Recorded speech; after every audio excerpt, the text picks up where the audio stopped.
Welcome to the Self Seeker channel. Today I have Dawn here joining us, and I can tell you now it's going to be a lot of fun. Welcome, Dawn. Thank you. Thank you for having me, Nick. It's such a pleasure to have you join us today. And you've flown down from LA. Yes. I came over with Lisa Parker when she was invited to speak at the Using Plants as Medicine conference.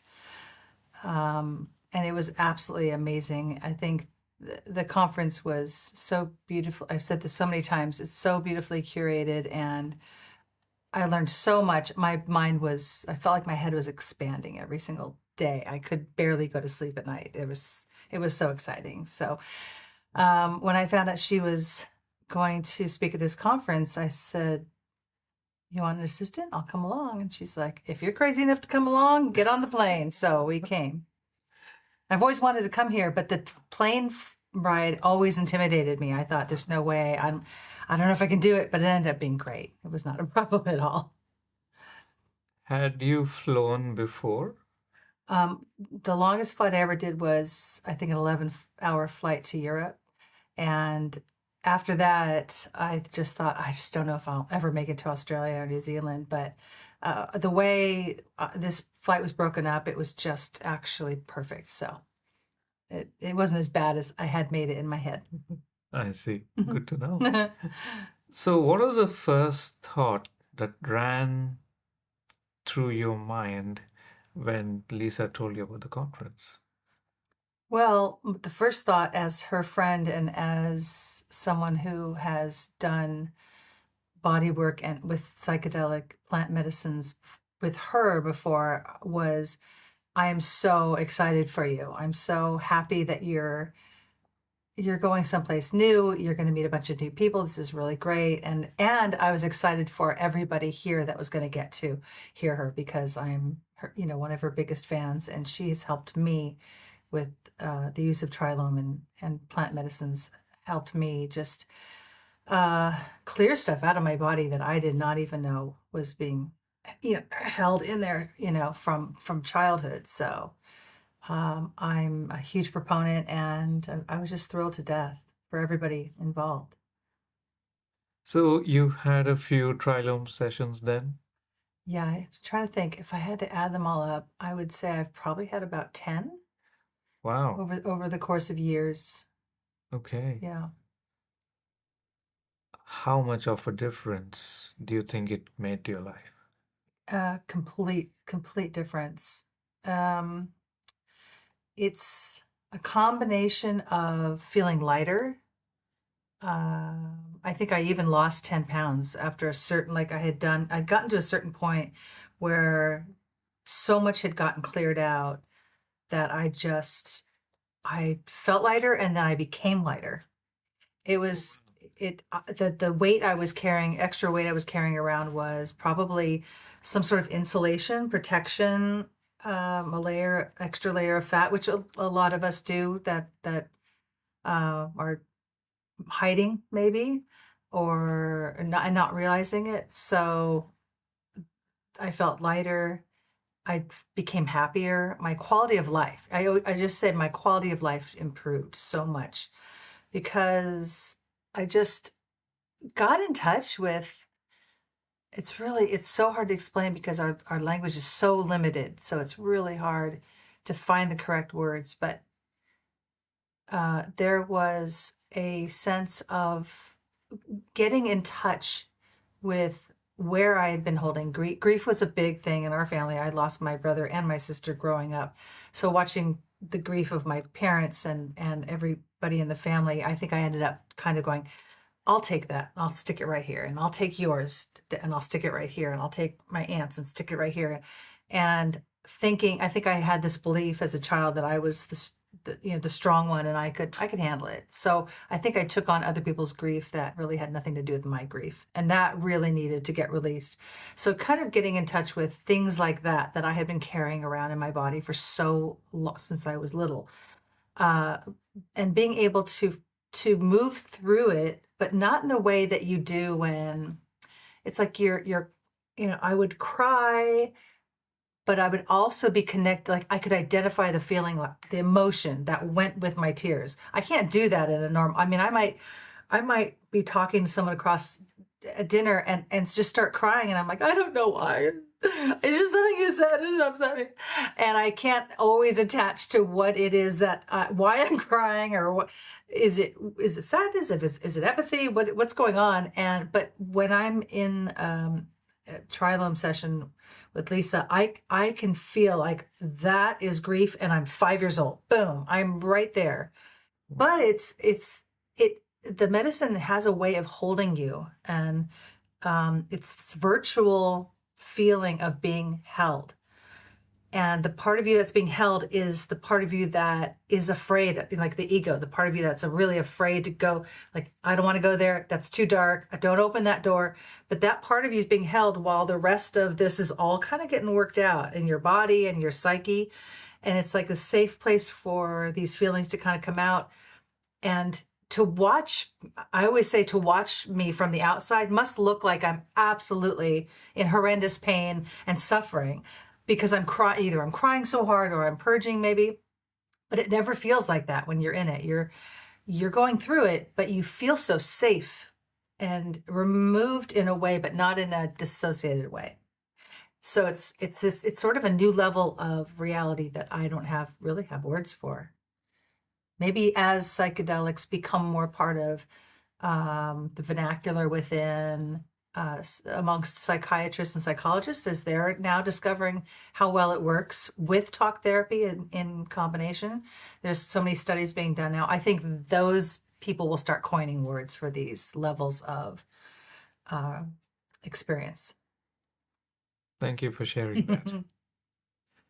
So I'm quite interested in how you work life out. So what do you do for work in life? When I was 20, I was a sign language interpreter for 10 years. And then when I was very young, probably late teens, I saw the making of Star Wars, and they were showing how they created all the sounds for the stormtrooper guns and vehicles and stuff like that. And I just was riveted to the TV, and I said, that's a job. Creating sounds for movies it's a thing. And I went, that's what I want to do. And I was a musician, but I knew there was always a part of me that knew I didn't want to make a living at it. I didn't want to be part of the music industry. It wasn't a fit for me, really. I wanted just to enjoy playing.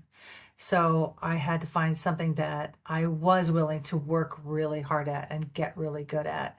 And that was Foley for me, becoming a Foley artist. So then I was a Foley artist for about 30 years, and I just recently retired from that for a few reasons. One of them was that it can be really hard on your joints and your knees and hips.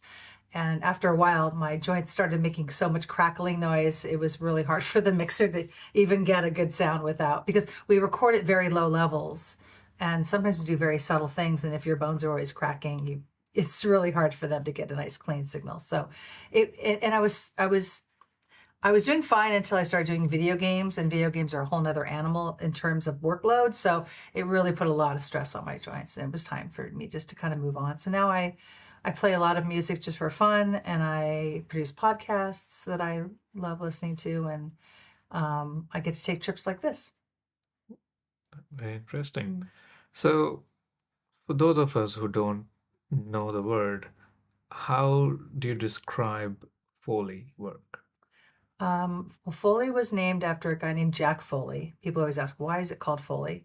And the way that came to be, and then I'll describe Foley work, that came to be when talkies first came in and The Jazz Singer was released, and Universal was working on a silent version of Showboat. When they saw The Jazz Singer come out, and they went, oh my God, they've added sound. We cannot do another silent picture. We have to move into the future. So the studio figured out how to put up all these mics in a big sound stage, and they had the dancers come and do all the tap numbers, the orchestra, everyone was in a room together, and they had to make the sound of the paddle boat going through the water. And so they had one of their sound technician guys named Jack Foley come in, and he'd have this big tub of water, and he would create all the sounds, and the singers would sing and the orchestra would play, and they just recorded the whole thing. So after that, it was sort of like, well, we need some sound. Get Jack Foley in here. Let's Foley it. That's where it just became a sort of a shorthand.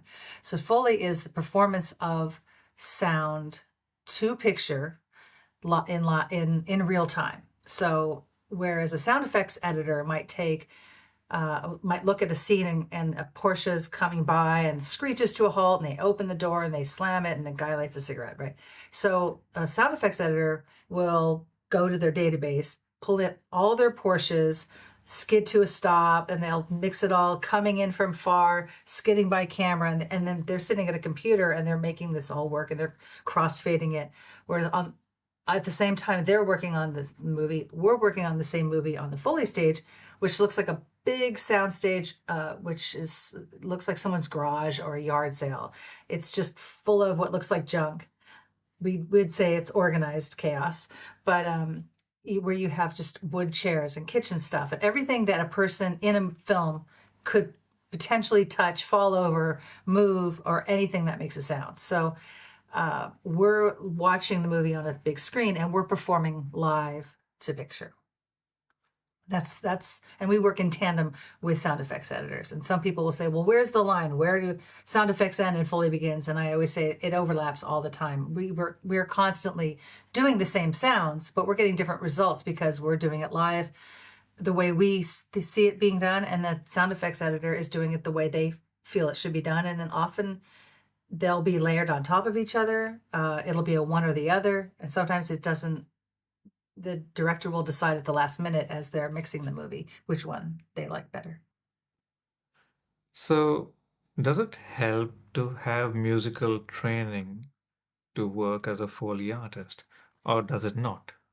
It's not imperative, but I think it absolutely helps. You'll find that the best Foley artists were made up of ex-dancers and ex-musicians. And if you could be both, even better, because dancers are used to coordinating their feet, and we have to do footsteps for everybody. So, you have to do a hooker in high heels, and you also have to do the pimp, and you have to do the cop that arrests them, and then you have to be the firefighter. So you have to have an arsenal of all different kinds of shoes, and you have to have not hand-eye, but foot-eye coordination to be able to watch someone on a screen and do what they're doing and make it sound pleasant, and using the right shoes and using the right surfaces to convey that and do it well, as close to sync as possible. So I'd say, yeah, music and dance are two really good things. In making films, I've struggled with sound, and it hasn't been easy to get the best sound. But listening to what you're saying about how Foley work is done, it makes a lot of sense, and there's so much to it, but I don't think a lot of us filmmakers pay attention to that. Yeah, I think quite often, not always, but quite often, filmmakers are visual people. They went into film because they see something in their head and they want to tell a story visually. You don't see a lot of filmmakers making completely dark films. They want to show you what they're seeing. So they don't often think in terms of sound. But there's some of my favorite films are made by directors who really do like sound, and they use it to their full advantage. And I really enjoy those films a lot. Yeah, I think we spend so much time trying to get that shot right. There's so much a filmmaker has to think about. Even after they've gone through the birthing process of that script, right? They've written the script, they've got it all lined up, they've got the people. Just getting the people to help them make the film, casting it. You're kind of obsessed with, do you really look like the person I see in my head for this? Are you right for the role? I've got to work with you as an actor now. I want to pull the right performance out of you. Okay. Permits. We have to be, there's so much to think about. There's daylight. There's money, constant worries. you just hope that when you show up and that person delivers their line, you're hoping you're going to be able to hear them when you get it back to your house. And then you get back to your house and you're like, why is it so noisy? Or now what am I going to do? And, or it looked perfect and the sun was just going down, but they flubbed their line. And now what? So it can be wrought with problems for sure. If you don't have someone on your crew who can help you think about those things ahead of time, because the filmmaker, as we all know, on low budget stuff, you do everything. So it's a lot to keep track of. Is there a name for the individual that helps you with all that at the start with the sound? It would be a sound supervisor. So you'd have someone supervising the sound. I don't think that the sound supervisor usually comes in at some point, but they tend to focus most of their work on the post editing, or maybe while you're editing it. The person that's going to really help you on the set is the production sound mixer. You really need a good production sound mixer who can bring the right mic on a windy day because you're shooting at the park, and somehow still get the dialogue recorded as cleanly as possible, because they know their equipment, they know how to help you out in that way. Invaluable. I see. I want to revisit that in a minute, but Okay. before I forget, I wanted to ask, could you please tell us a little bit about your music career? Oh my gosh.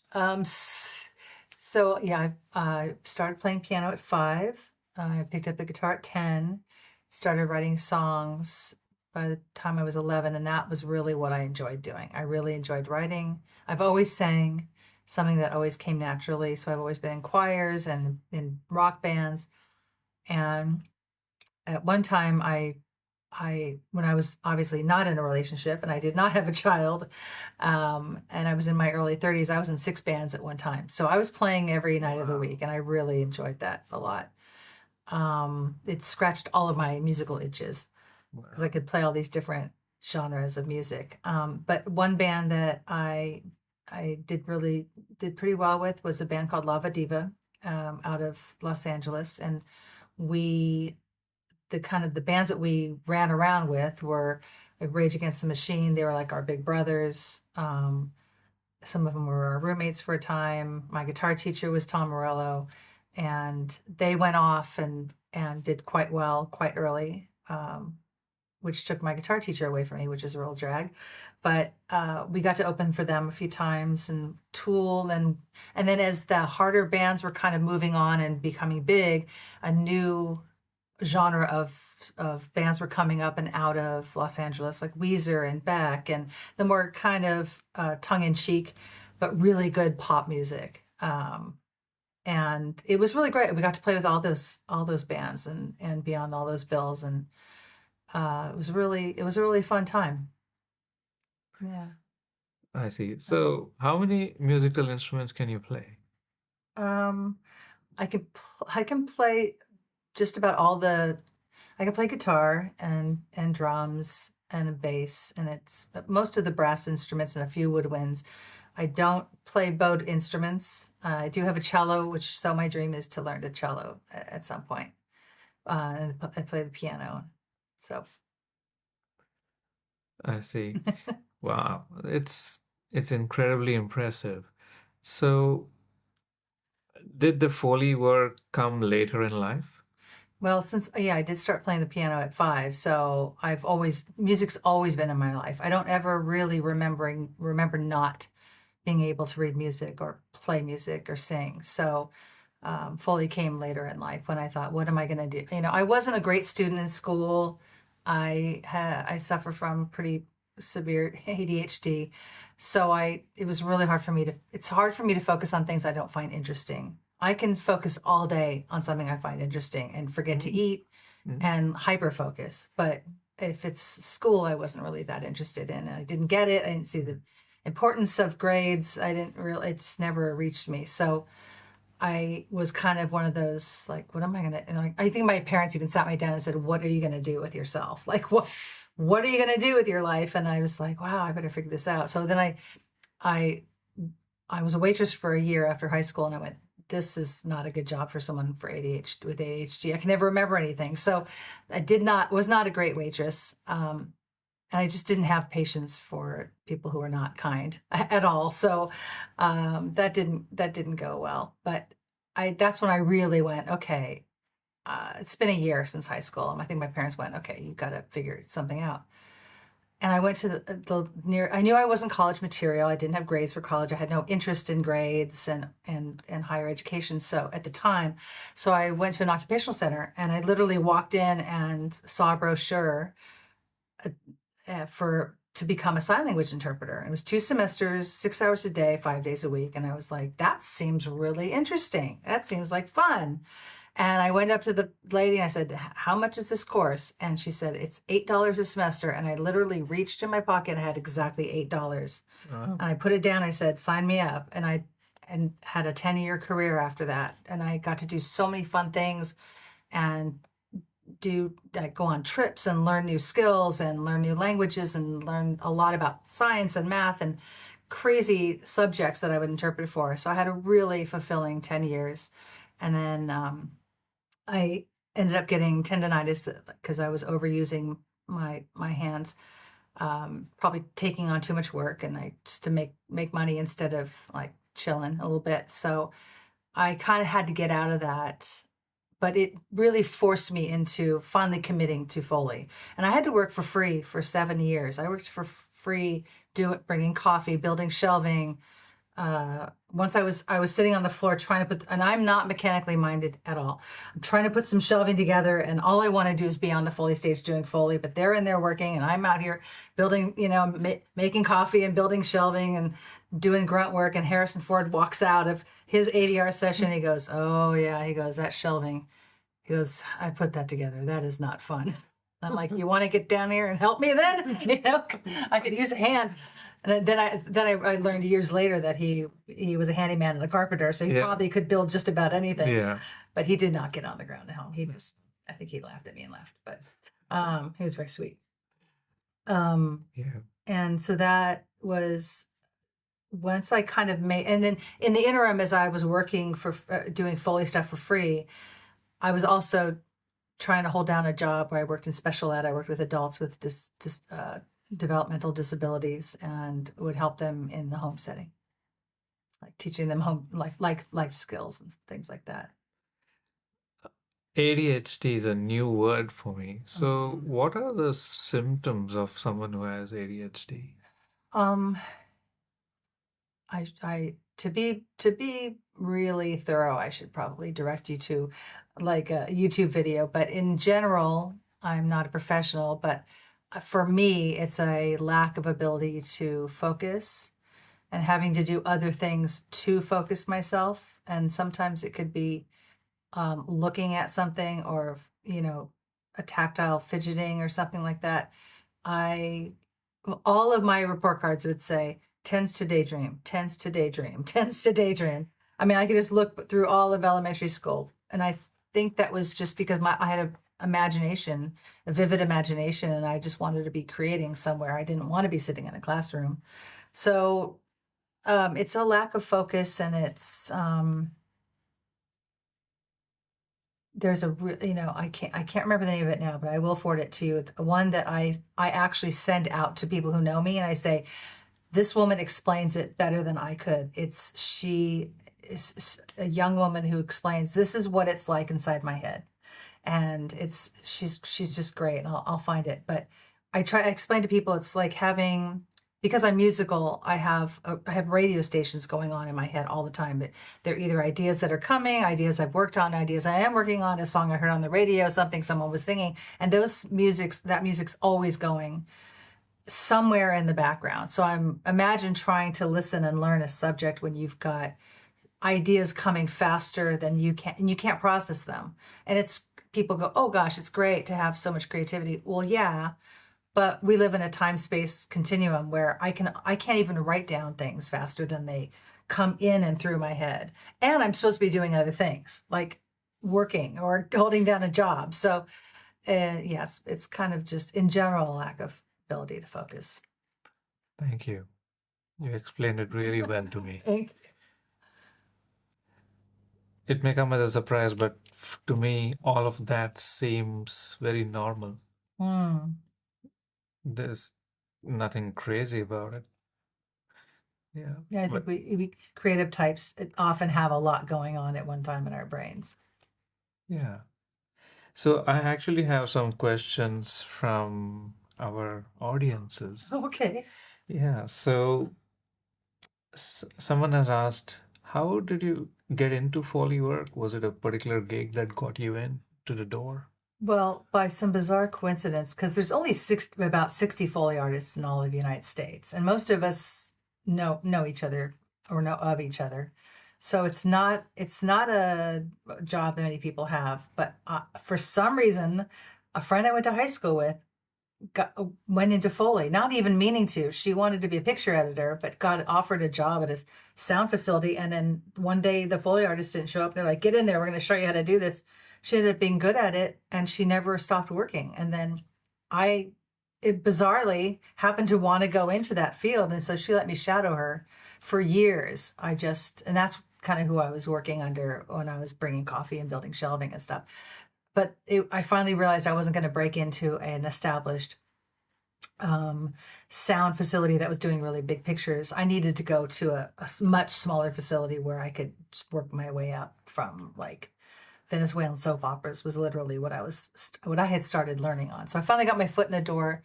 I made $100 a day, and I was like, I was rich, like $100 a day when I had been working for free. And I'm like, this is great.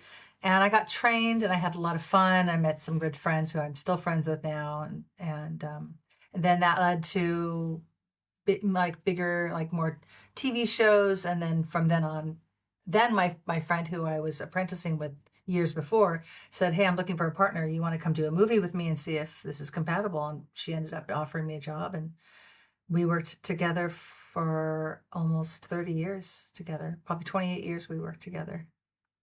Wow. Yeah. So we've seen each other through everything.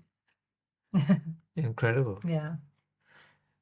The next question we have is, could you share a small list of your memorable movies, the ones you worked in?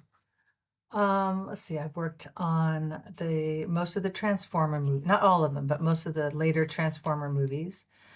Bumblebee was my favorite because it was so cute. And it was lighthearted, a little bit lighter and more comedic than the others. I worked on not all of them, but the later Hunger Games movies, the Mockingjay and Catching Fire. I think Mockingjay 1 and 2. And I worked on all the Oceans 11, 12, 13, 14, all those. I worked on some Steven Spielberg films, Catch Me If You Can, The Terminal, and some really beautiful animated films. I got to work on Wonderland, and I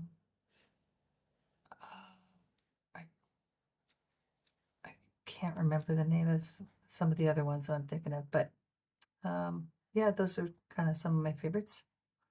Thank you. And was there perhaps a job that was particularly challenging? Yeah, like a film. Yeah, in Foley work.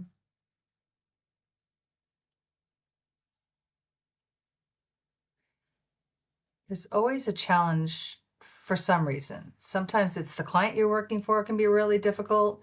Sometimes the workload is unrealistic to how much time you actually have to do it. But it's rarely because of the work that I have to do. That's almost never feels burdensome, because it's the reason we go into these kinds of fields is it's a performance job, and you never know what's going to happen from one day to the next. I never woke up and went, well, I know exactly what my day is going to look like. Never. I never knew what my day was. I loved that. And you don't know what's going to happen. So you get up there and you're like, well, let's try this. And you get in front of the red light goes on, we'll see if it works, and sometimes you surprise yourself. It sounds amazing. Sometimes you're like, that was a bad idea. But when you work with a good crew, you're always forgiving, and you have help, and people are like, well, try this, let's try that. And you bounce ideas off each other. And it's very collaborative. So I don't know if I have one particular, I'd say the hardest part would be clients, difficult clients that are challenging to work for. Okay, thank you.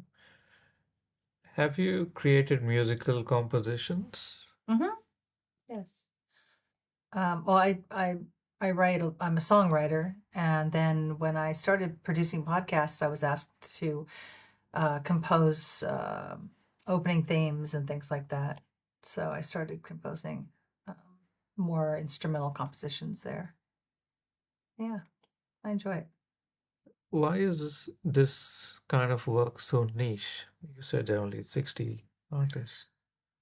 There's not that, I mean, there's not that much work. There is more now that all the streaming channels have blossomed. When I was in it, we were relying mostly on for most, I'd say for most of the 80s, 90s, and the early 2000s, we were focused mostly on film. There was Foley done on dramatic, like cop dramas and things like that, lawyers, and not the comedies or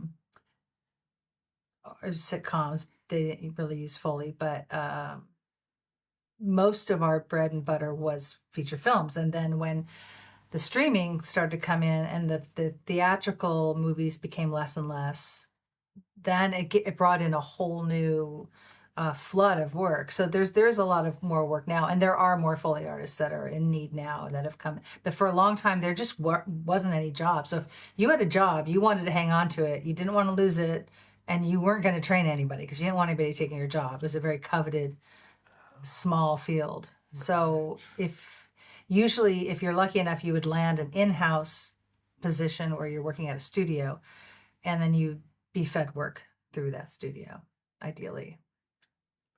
So, how does one get into this kind of a role if they haven't done much work before? If they haven't done Foley work before, you have to. My advice for anybody getting into any field, especially in the entertainment, is make yourself invaluable. Get in there, find a place where you can show up and do everything that you can do. If you notice someone's hot and you can throw them a towel or get someone some water or run out for coffee or pick up some trash make yourself like, God, I'm so glad that person was there, even if you're not getting paid, especially if you're not getting paid, because then you get invited back, and that's how you just get your foot in the door, and you just say, sometimes you have to pound the pavement. If you're lucky enough to know somebody, you can ask to shadow them. I'm starting a Foley masterclass, so you can reach out to me and I can let you know about.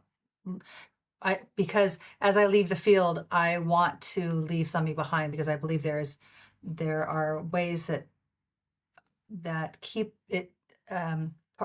I don't know how to say this, but there's an art to it, and a talent and a skill and an organizational level to it that I think is something I want to pass down. And if it goes nowhere after it comes out of me, leaves me and goes to someone else and goes nowhere, then that's fine. It's out of me. But I don't want to die with all the 30 years of experience I've had. So I'd like to be able to pass that down to the younger generation, and say, now, you young people, go do it and make it your own. And then you'll teach someone. Nice. So, how are you doing this? Is that through an academy? Yes, I've started Insider Film Academy, and right now it's focusing on what I know and do best, which is Foley and branching out into sound effects. I like to work with new filmmakers because, as you said, the filmmakers, they have so much to think about.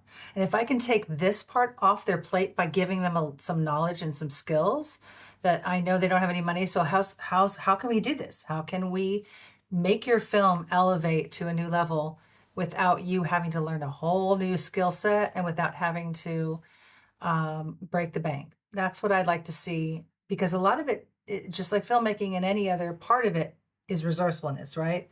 If you can't afford a set, you find a place you can shoot, right? If you can't afford to permit, you find a free park. You just do it, right? You just so the same kind of goes for sound. But if you don't have an experience in it, you don't know how to make those resourceful choices, and that's what I want to be able to offer to young filmmakers.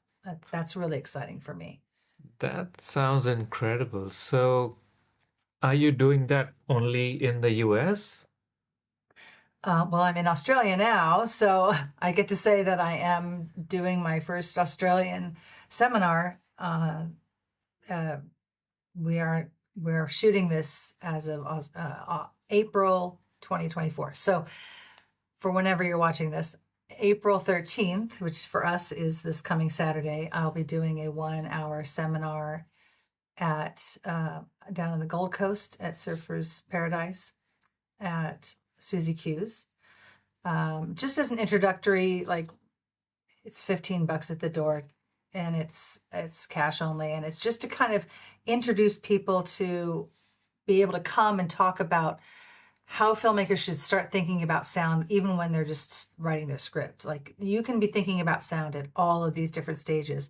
And if you say, well, I've already shot and I've done all this, well, that's fine. There's still stuff for you to think about.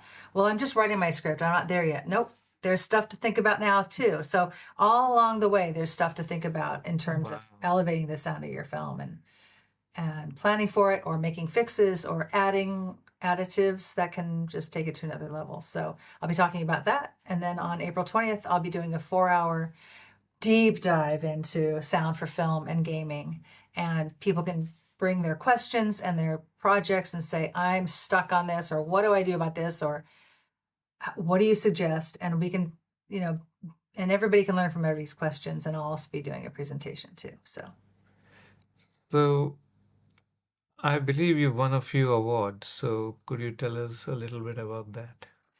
I've won several MPSE awards, and which are Motion Picture Sound Editors Guild awards, and I'm a 4-time Emmy nominee and a 1-time Emmy winner. And I won an Emmy a couple of years ago for Love, Death, and Robots, which is an animated shorts series on Netflix. So if you like animation, and this is so much fun. And season 2, we won for an episode called Snow in the Desert, which was absolutely amazing. When you work with animation that is so elevated, it really brings your skills up, because you want it to sound as good as it looks, and it's so inspiring. I just love working on animation. So that's what I won the Emmy for. Wow. But I won it during COVID, so I didn't get to go to the awards ceremony. Oh. They didn't have an awards ceremony that year. But I had been to the other ones when I was nominated, and they put on a really good party. So you're saying that people have an opportunity to learn from a multiple award winner. I suppose that's true. Wow, Yes. what an opportunity. I hope it people feel that way, because I don't live in Australia. I don't know when I'll be back, so it's a kind of a short turnaround. So this is very last minute, but I hope I can get the word out, because I would really love to meet some young filmmakers and see if I can help in any way. Otherwise, it makes me kind of go, well, what did I work for 30 years for? Just a paycheck? That's not enough for me. I want to be able to go, look, don't make these mistakes I've made. Do it this way. Like, just make it easy. Let me give you some tips. So that's kind of what I hope to impart. Wow, thank you. Thank you for your generosity. My pleasure. So one of the other questions we've had over here is, could you tell us a little bit about your experience with plant medicine? I've never done ayahuasca or peyote or anything like that. The only plant medicine I've used cannabis when I first went into menopause, and I was really having trouble sleeping. It really helped me to sleep. So that was a plant that I used, and I've used psilocybin. I was getting body work with Lisa Parker, who created Trilome, and in the beginning, I asked if I could I try psilocybin while we're doing body work. I just feel like I need to be opened up in some way because I could just feel my humanness was just had been just too guarded and too shielded for so long. I just needed to kind of shed the snake skin of my humanity a little bit. And she's like, sure, let's try it. And then we found that was incredibly helpful to really getting into a person's energy fields, because we're so like this all the time. We're in traffic and then we're going to work and we just, and we don't even realize how bundled up we have become. And then we read the paper and then we watch the news. So, and that plant medicine has really helped. Wow. Yeah. And it has, have there been side effects of any kind? From the plant medicine? Yeah. Happiness, better quality of life, lighter feeling, good side effects. There's never been. I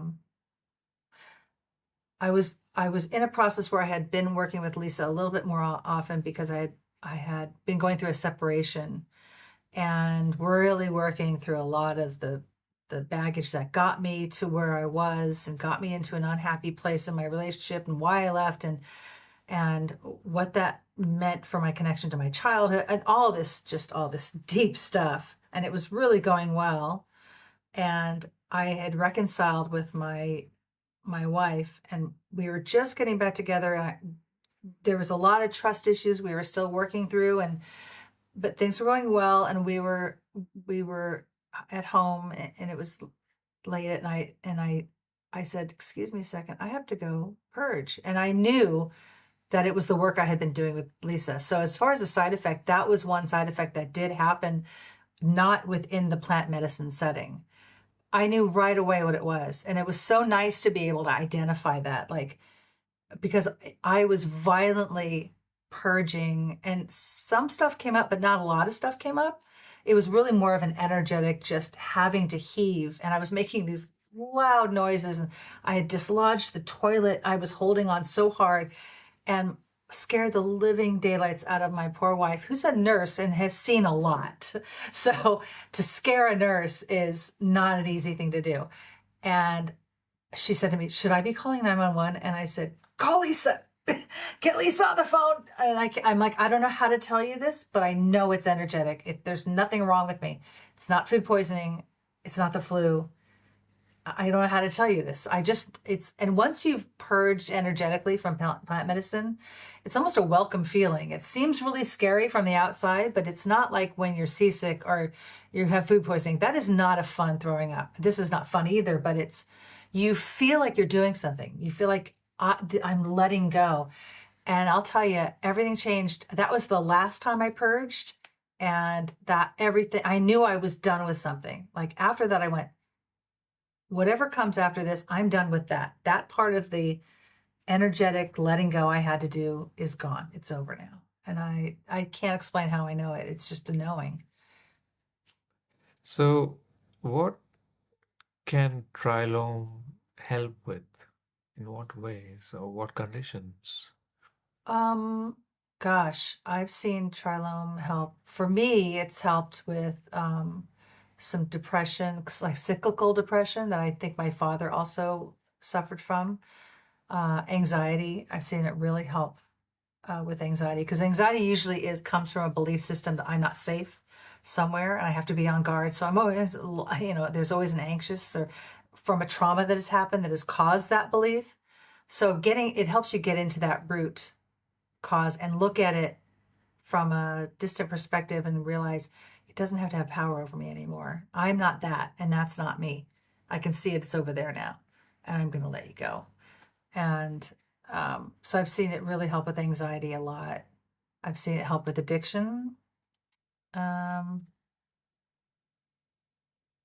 definitely just body aches and pains that why can't I seem to there's almost always something that goes with the body of ache and pain that I've learned for myself. If I'm feeling it between a pinch between my shoulder blades, I ask myself who's died recently or what grief am I not dealing with? Because that's where my grief goes, right there. It's where it comes up, and when I have a good cry, it goes away, or I deal with the grief or whatever. Money problems sit in my lower back. Family issues sit in my lower back.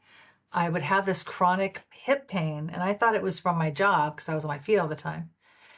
And then I realized through my work with Lisa that no, it's when I'm afraid to move forward, like take the next step, my hips will lock up. And it's my hips, it's my body's way of going, I don't know if this is safe. Should we move forward on this?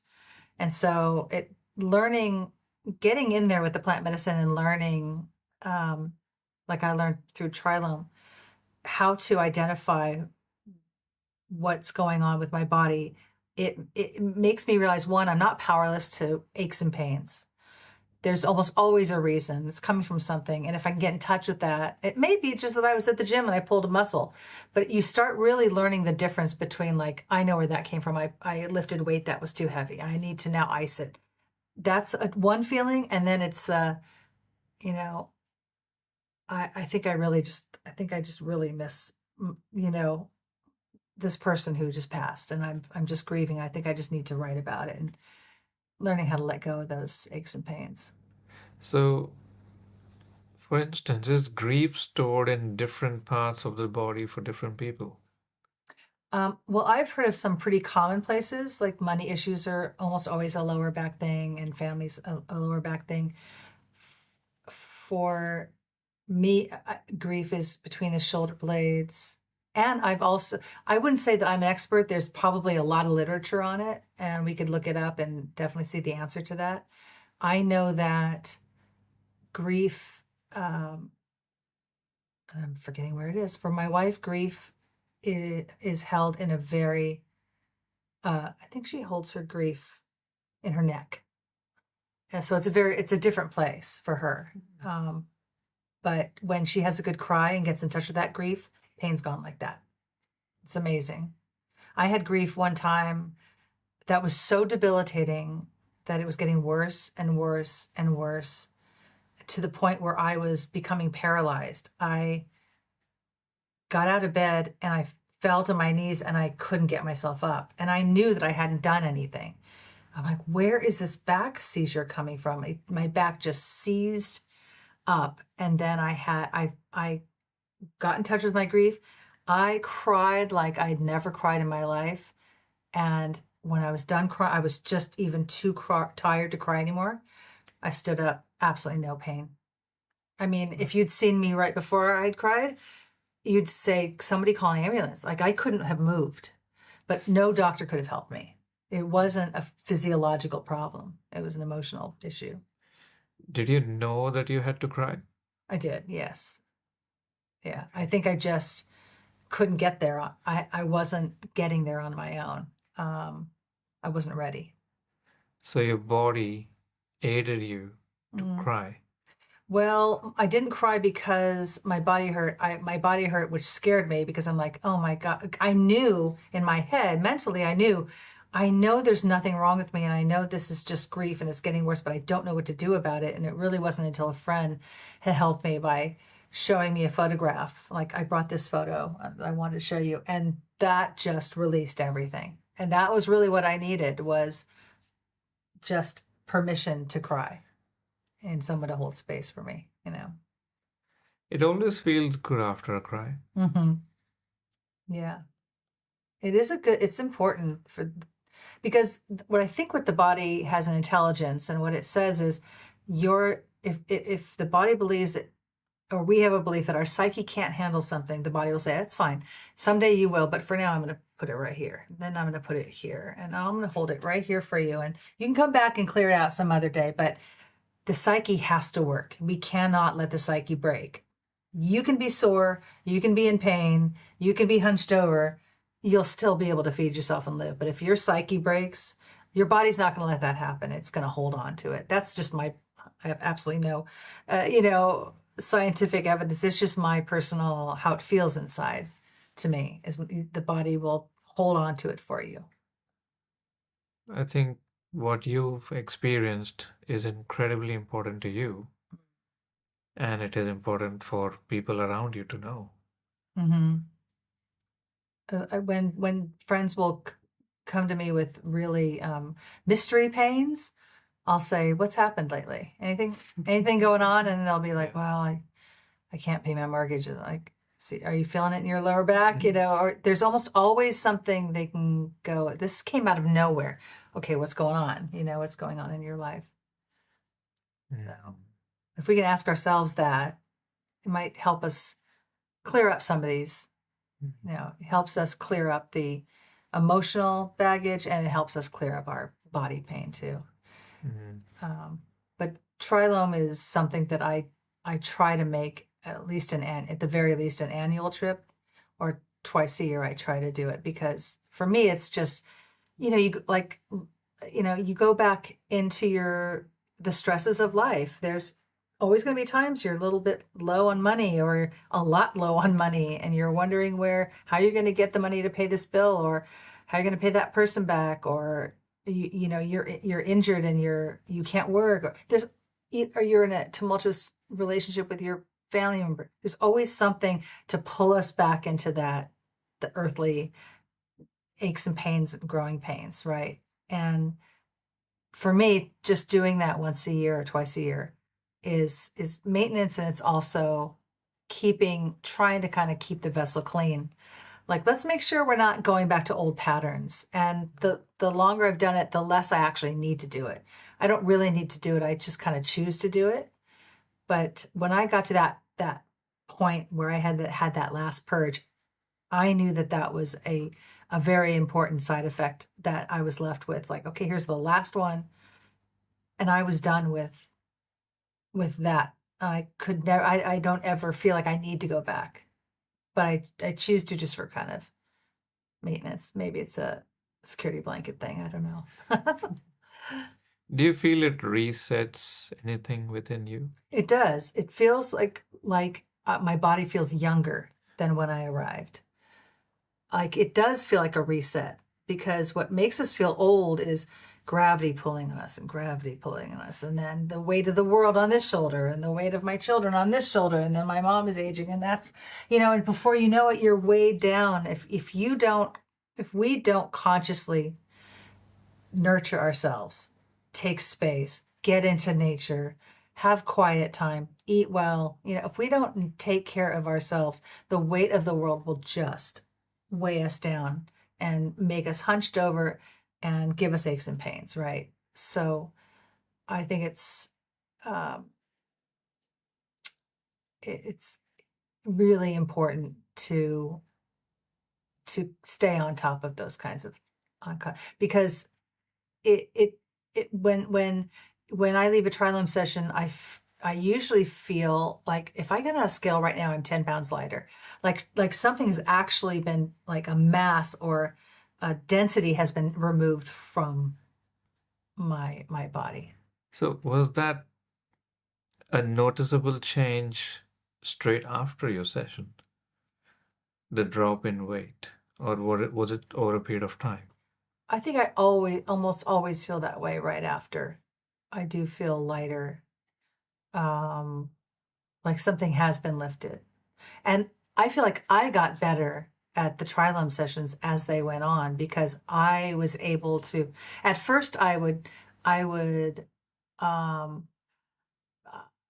get into kind of a state of resistance, right? So my way of dealing with resistance is, I'll make a joke, I'll talk too much, I'll be like, oh my God, did I tell you this story? Or, and Lisa's so patiently like, just doing her job and letting me just spiral through my nervousness. And then I finally drop into a relaxed place, but it takes me a while. Now I feel like I've gotten to trust the medicine so much. There's nothing that makes me, I don't really feel anxious anymore, because I know that even if I face my demons, or I face something that I didn't know was there, I always have that feeling of being held and being safe while it's kind of getting worked out.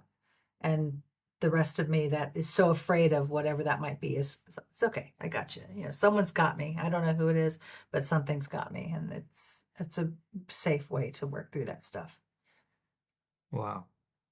And I also go to talk therapy. I have a wonderful therapist who is an integrative therapist. So she has tried a lot of psychedelics herself, believes very much in their healing power. So I can go and I can talk to her on that level, and we get each other, and she's amazing. Yeah. So, would you like to come back to Australia? Yes. What would you like to do if you were coming back? What would you envision yourself doing? Well, I'd like to spend more time because it's a really big place, see more of it, see New Zealand.